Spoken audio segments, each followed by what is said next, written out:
Hello and welcome again to Forgotten Temples, Cambodia with myself, Mr. B.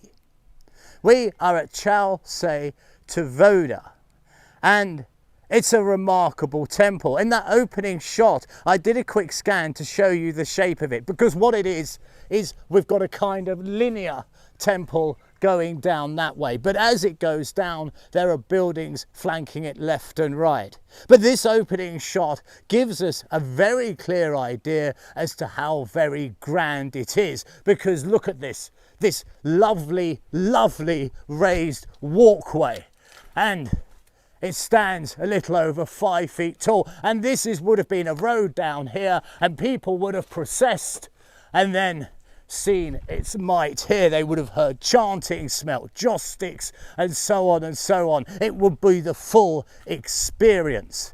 Now we have the Chinese to thank, because it was only in the recent years that this has been completed. Over 4,000 different blocks and so on were discovered in the Siem Reap River and around those places, and it's the Chinese who came here and reassembled it all, and they did a fantastic job.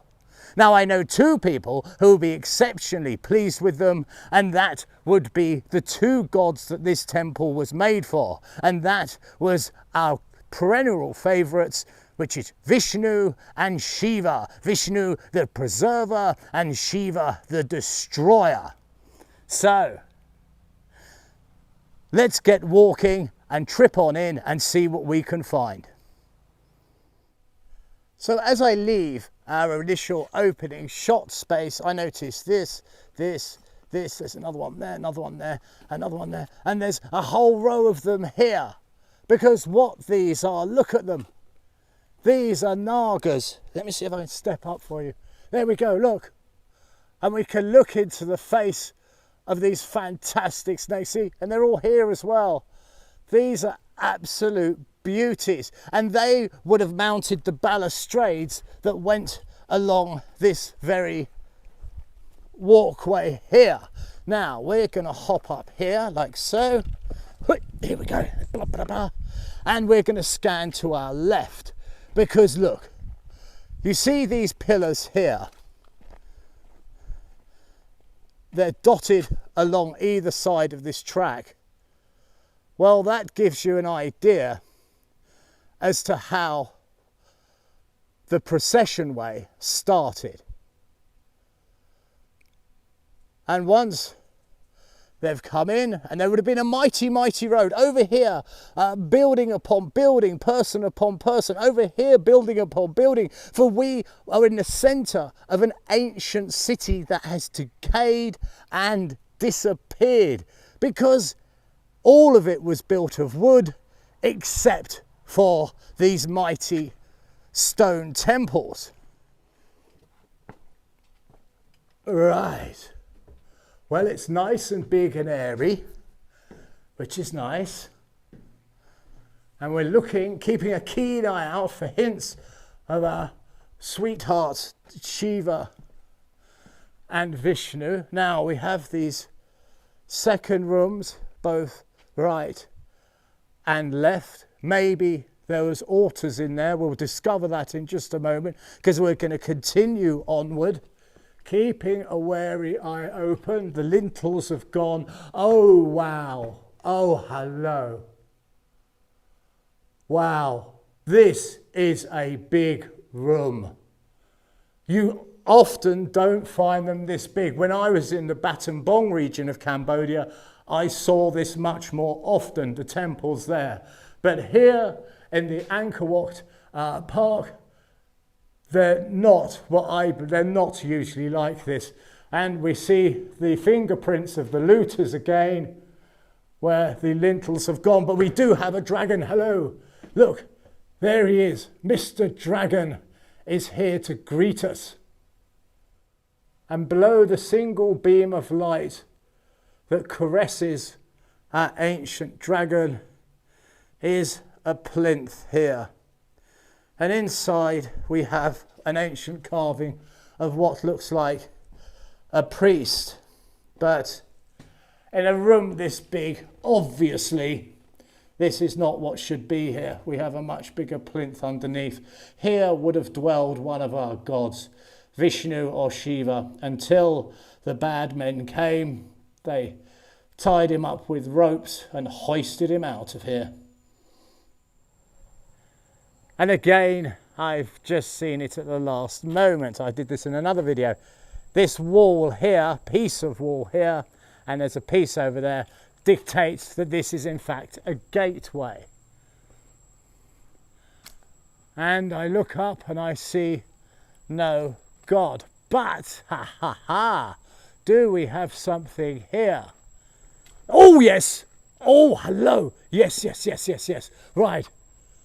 We have a lintel up here depicting, I'm not too sure, that could be Vishnu, but what we do have is, yes, I kind of guessed this just from experience, is look, this is where the ancient statue of Vishnu or Shiva would have stood. I imagine there would be one in each of them, and this is incredible. I have never seen such a precisely cut recess for a statue. That is just beautiful on its own. With the statue in here, it would be quite simply staggering. But it almost has, look over here, when it hits the sun, it almost has a golden glow to it. Wow, I've been to Egypt and I've been in the ancient pyramids, and it's giving me that same sort of vibe. But let's go and have a look at the other one. Who knows what we'll find in that? And here is that other one with the jungle just flanking it, and I'm already seeing the stone. Oh yes, yes, yes, yes. This is even better. Oh, good, good, good. Wow, it's different. It's different. Right, here we have a lintel that's a bit blurred with the weather of time, but yes. Oh, this. Wow, you've made my day. Look at this. This is what I love about these temples. I'm forever saying each is unique, but have a look at this. Look at the style here. It's very different. The room is barreled, it's curved in.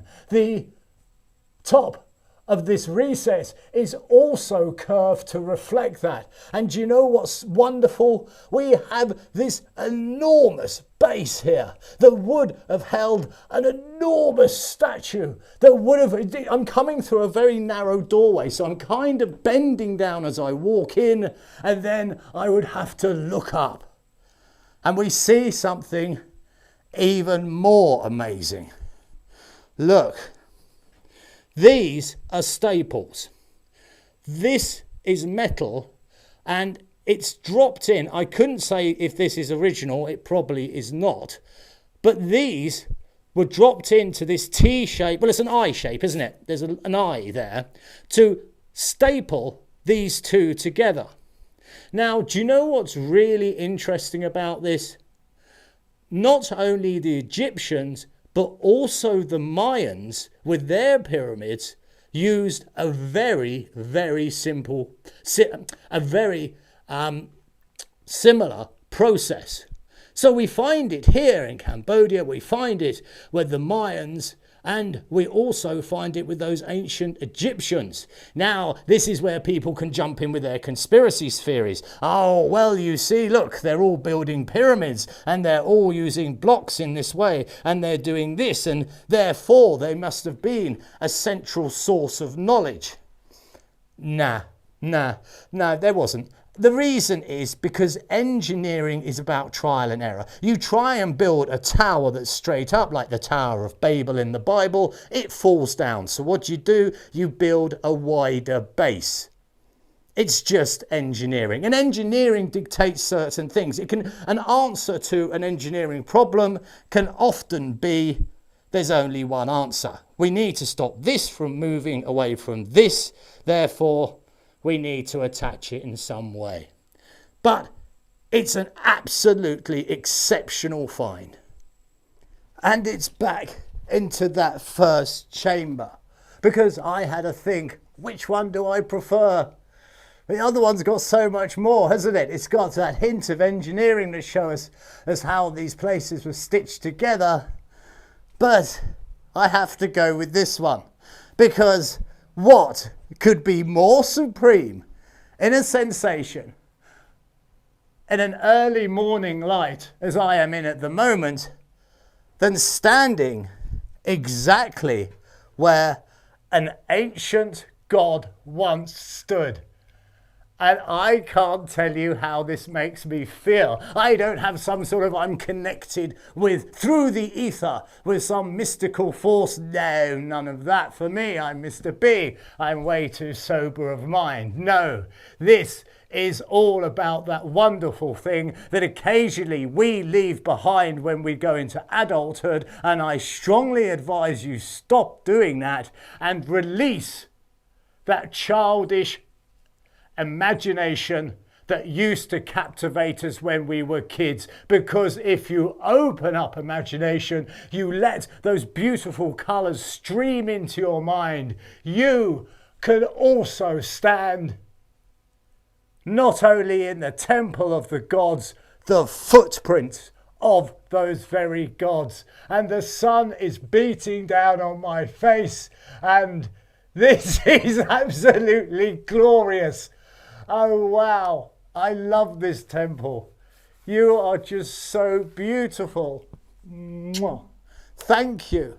Well, I never know what I'm going to come across. I do a bit of research, of course, to find out which gods dwell there, its age, and this kind of thing.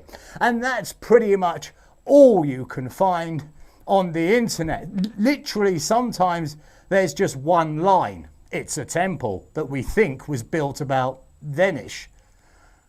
So often I am just left with my imagination.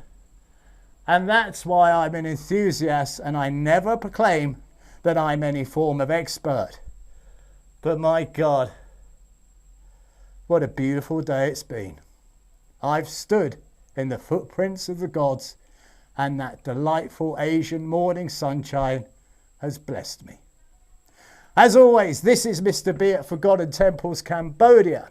And I ask you to please like, subscribe, above all comment. And if by chance you could sprinkle just a couple of coins into my Patreon account, enough to get me a tank of gas or something once a month so I can continue building this library, then it's www.patreon.com.